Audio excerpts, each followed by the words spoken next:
Oke, jadi di video kali ini kita akan mengunboxing sebuah HP yang menggunakan Snapdragon 870 pertama di dunia.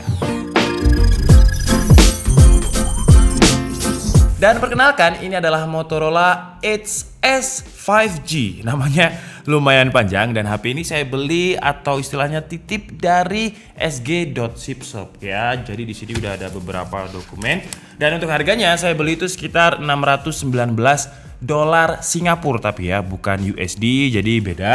Dan untuk ongkirnya itu sekitar $65 kemarin, kemudian untuk pajaknya itu sekitar 1,3 juta. Nah, buat kalian yang mungkin pengen beli sesuatu dari Singapura ya, kalian bisa titip melalui sg.zipshop. Nanti untuk link Instagramnya akan saya taruh di kolom deskripsi. Asalkan Singapura Indonesia bisa. Cuman kalau kalian beli dari Dubai kemudian pengen ke Indonesia belum bisa ya. Namanya aja sg.zipshop. Oke, jadi sekarang langsung aja kita bahas Motorola Edge S 5G ini. Nah, yang menarik untuk boxnya ini box yang menurut saya standar aja, jadi warnanya putih. Kemudian di sini ada logo Motorola-nya yang seolah-olah warnanya itu kayak ada dua ya. Jadi ada ungu, ada biru juga. Nah, di sini ada tulisannya Lenovo. Kenapa ada tulisannya Lenovo? Di sini juga ada tulisannya Lenovo karena seingat saya pada tahun 2014 Lenovo itu mengakuisisi atau membeli Motorola. Jadi makanya di bagian boxnya ini tetap ada logo Lenovo yang simple aja tapi logo Motorola-nya itu ada di depan. Sebenarnya saya juga kurang paham apa langkah Lenovo untuk membeli Motorola karena Lenovo sendiri sebenarnya juga ada divisi smartphone-nya. Bahkan kemarin sempat ngeluarin Lenovo Legion ya untuk smartphone. Nah, ini adalah versi China yang saya nggak bisa bacanya ya. Cuman mungkin yang bisa saya tahu dia pakai Qualcomm Snapdragon ini di sini. Dan kalau di sini untuk spesifikasinya dia menggunakan RAM 8 GB, memori internalnya itu 128 GB. Chipsetnya itu tadi Snapdragon 870 dan sepengetahuan saya 870 pertama itu masih ada di Edge S ini. Mungkin nanti bakalan ada lagi HP lain, saya kurang paham sih ya. Nah, kalau kalian tanya apa bedanya Snapdragon 870, 865 dan juga 865 Plus, kalau saya kutip dari websitenya Qualcomm sebenarnya untuk fabrikasinya sama-sama 7 nanometer, cuman kayak di tuning gitu. Jadi untuk si Snapdragon 870 ini 3200 MHz untuk clock frekuensinya, sementara 865 Plus itu 3100 MHz, dan untuk Snapdragon 865 itu di bawah 3000, 2800 sekian lah. Nanti akan saya kasih tabelnya di sini. Oke, jadi sekarang langsung aja kita unboxing ya untuk Motorola Edge S ini. Jadi di dalam paket pembeliannya ada Motorola-nya sendiri tentunya, dan di sini udah ada case-nya ya. Udah ada case yang terpasang dan case-nya ini warnanya transparan seperti biasa lah ya, standar, nggak usah kita bahas. Kemudian untuk warna back covernya ini sama seperti warna boxnya tadi, jadi ungu.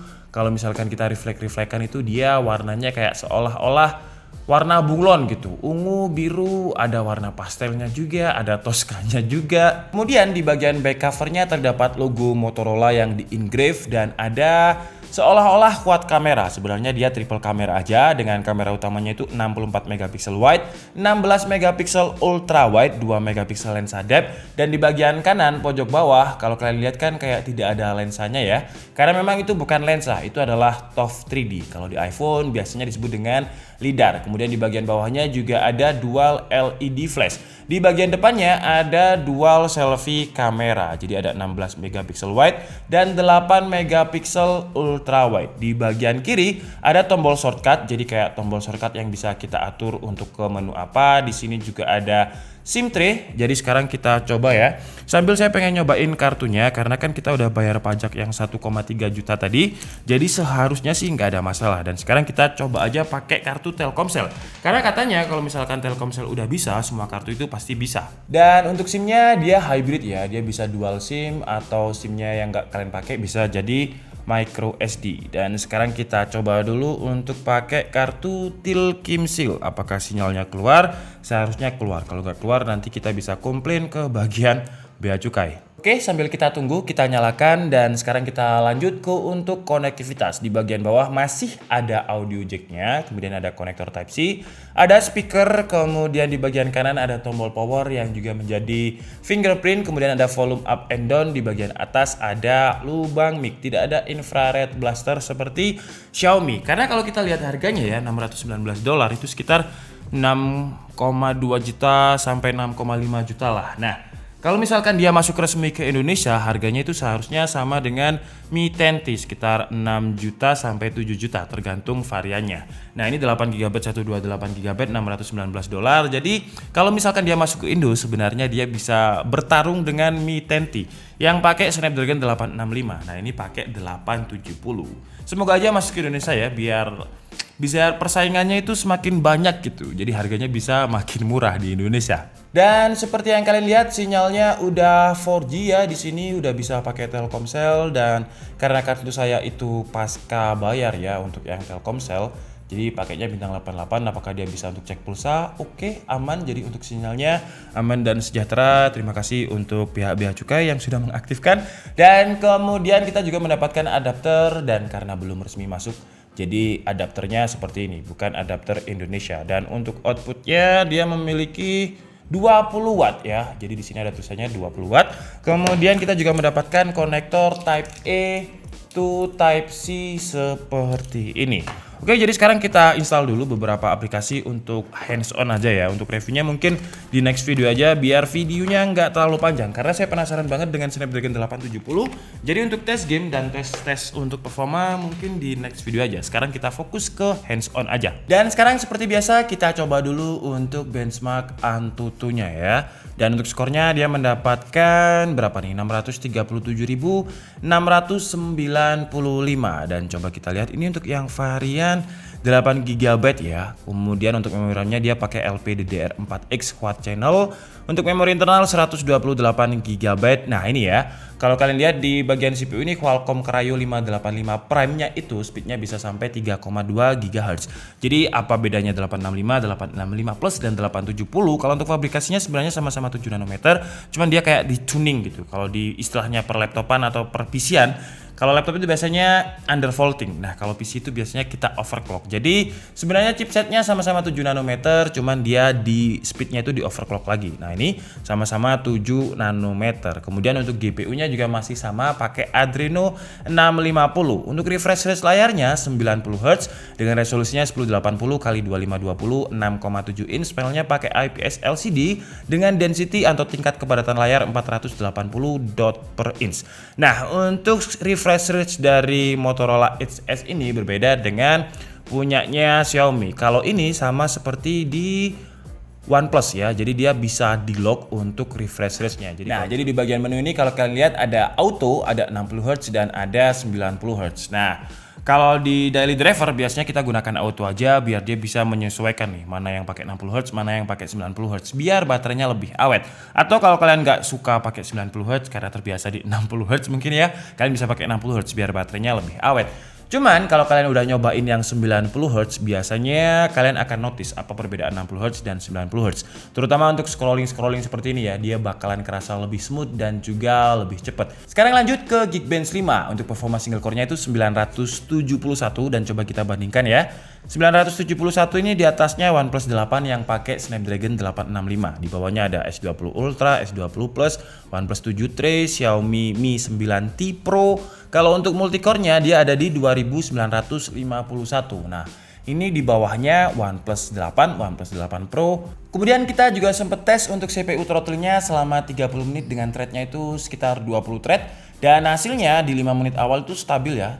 Stabil di kisaran 90%, kemudian dia turun di bawah 80%, kemudian dia sampai akhir itu stabil di atas 80%. Dan untuk skor CPU throttling-nya kalian bisa langsung baca di sini. Sekarang lanjut untuk DRM-nya. Kalau misalkan digunakan untuk Netflix, apakah dia bisa support Full HD? Dan jawabannya bisa ya, karena dia wideband security levelnya ada di L1, jadi dia sudah support dengan Full HD. Dan untuk operating sistemnya Motorola Edge S5G ini, aduh namanya panjang banget. Dia sudah menggunakan Android 11. Jadi kalau kita lihat di sini di bagian about, kemudian nah ini ya ada Android 11. Dan kalau misalkan kita touch di bagian Android 11 ini, nah ini ya, jadi dia udah pakai Android 11 sama seperti di Google Pixel 5 yang kita review kemarin. Sekarang lanjut untuk multitouch-nya. Tapi sebenarnya sih kalau 870 dan harganya $600, seharusnya dia udah 10. Nah, jadi untuk multitasknya dia udah 10. Untuk sebuah HP yang memiliki dimensi 6,7 inch dengan 84,1 screen to body ratio, menurut saya perlu 10 ya, karena kalau misalkan kalian suka main real drum, suka main PUBG, biar kalau misalkan kalian main dengan 10 jari misal main PUBG, jadi bisa ke input atau ke register semuanya. Sekarang lanjut ke bagian kamera. Nah, kita coba dulu untuk selfie kameranya. Kalau kalian lihat di bagian kamera itu kan ada 2 kamera ya. Jadi kalau misalkan kita pakai lensa yang wide, yang nyala itu adalah kamera yang bagian kanan. Kalau misalkan kita pindah di bagian animasinya yang nyala, ada animasinya itu bagian kiri. Jadi kalau misalkan wide bagian kanan, kemudian untuk ultra wide akan bagian kiri. Jadi dia kayak memberitahu kita, oh ini loh kamera yang aktif itu yang ini. Dan sekarang kita coba untuk hasil lumayan ya untuk kameranya menurut saya. Coba kita lihat apakah kalau misalkan ultra wide dan juga wide itu kualitasnya sama. Kalau di layarnya Motorola ini sama, semoga nanti ketika post editing hasilnya juga sama. Kemudian untuk user interface-nya kira-kira seperti ini, dan kalau misalkan kita slide ke bawah atau ke atas dia akan muncul pop-up menu untuk fitur flash, kemudian fitur timer, active photo, aspect ratio, dan face beauty. Nah itu tadi adalah hasil yang tidak menggunakan beauty, karena ya saya nggak suka sih ya fitur beauty di HP manapun, saya nggak terlalu suka. Dan sekarang kita coba lihat untuk menu settingnya dulu sebelum kita coba untuk kamera belakangnya yang 64 megapiksel utama. Jadi dia ada enhance photo with AI, kemudian ada smart composition, automatically level and implant. Oh jadi dia bakalan otomatis melevelkan gambar. Kemudian ada gesture selfie. Jadi kalau misalkan kita gesture selfie-nya itu seperti ini, dia akan auto moto, sama seperti di HP Samsung. Kemudian juga ada auto smell capture. Ini di beberapa HP juga udah ada. Audio zoom. Nah, audio zoom ini gunanya adalah seharusnya ya, sepengetahuan saya kalau misalkan kita zoom suaranya bakalan lebih dekat ke area yang kita zoom. Kemudian ada assistive grid leveler ini untuk metering. Kemudian ada apa lagi nih? Oke, jadi sekarang kita coba untuk kamera belakangnya dulu ya. Jadi pertama kita coba dulu, ini bisa diganti ya. Untuk zoomnya ini bisa di 0,5 itu ada levelernya. Kemudian kita bisa zoom nih sampai kecil banget, 4, berapa tuh, paling kecilnya itu ada di, paling zoomnya sampai 8 kali. Kita coba foto sampai 8 kali, apakah dia bisa fokus. Oke, kita coba kualitas videonya bentar. Saya pengen penasaran dengan audio zoom on nya ya. Jadi ini pakai lensa 0,5, ini pakai 1 kali, dan sekarang saya zoom. Nah ini suara saya seharusnya bakalan terdengar lebih kecil. Tom ngomong Tom. Tes. Ngomong sing akeh aja tes. Ngomong sing akeh aja tes. Tomo di sini, Tomo di sana, di mana-mana. Nah seharusnya ya suara Tomo akan terdengar lebih jelas daripada suara saya karena dia memiliki fitur audio zoom on. Dan sekarang kita coba untuk kualitas layarnya kalau kita streaming di YouTube ya. Jadi kalau kalian lihat untuk SDR-nya dia bisa nyala dan dia bisa sampai 2160p. Walaupun resolusinya 1080 2520 atau sebut aja Full HD Plus. Cuman YouTube sekarang itu walaupun kualitas layar kalian belum 4K tapi katanya bisa sampai 4K. Nah, sekarang kita coba nih. Ini bisa sih ya kalau misalkan di Motorola Edge ini. Nah, jadi untuk kualitas layarnya kira-kira seperti ini dengan fitur XDR-nya nyala. Nah, tapi kalau untuk speakernya sayangnya dia masih mono aja di bawah. Nah, untuk kualitas layarnya, gila ya. IPS LCD-nya menurut saya, bentar ini saya kecilkan dulu nih. Suara saya nggak kedenger nih. Nah, kira-kira seperti ini. Dan di depan sini ada lighting. Nah, itu ada lighting Godox dengan jaring-jaringnya ya. Dan masih terlihat dengan jelas. Atau coba kita lihat brightness-nya ini ada di berapa. Kita mentokkan nih. Nah, kira-kira seperti ini kalau mentok. Nah, kalau misalkan kalian siang-siang mungkin nonton drama Korea di lapangan gitu ya, yang cahayanya cerah banget, seharusnya sih nggak terlalu kalah sih ya. Karena kalau kalian lihat ya, di bagian atas ini sudah ada lighting yang terang banget. Nah tuh, coba kalian lihat tuh, lightingnya neon banget kan. Nah itu juga ada jaring-jaring Godox. Jadi untuk brightness-nya menurut saya udah lumayan terang. Oke lah, jadi mungkin cukup segitu aja video unboxing dan juga hands-on dari Motorola Edge S 5G dengan Snapdragon 870 kali ini. First impresi saya sih ya, saya berharap semoga Motorola Edge S 5G ini bisa masuk ke Indonesia. Karena ya biar makin menarik aja sih ya. Karena Motorola itu dulu dia bisa dibilang bersaing dengan Nokia lah. Motorola, Sony Ericsson, Nokia itu HP-HP jadul zaman dulu yang belum ada kuota, jadi masih bisa telepon dan juga SMS aja. Dan semoga aja Motorola Edge S 5G ini masuk ke Indo biar pasarnya makin rame. Karena kalau saya lihat harganya sih sebenarnya nggak terlalu mahal ya, $619 dengan chipset yang bisa dibilang lebih tinggi dari 865 Plus walaupun cuma hasil overclock aja. Apakah dia lebih panas daripada 865 Plus dan juga triple 8 yang katanya bisa sampai 50 derajat temperaturnya?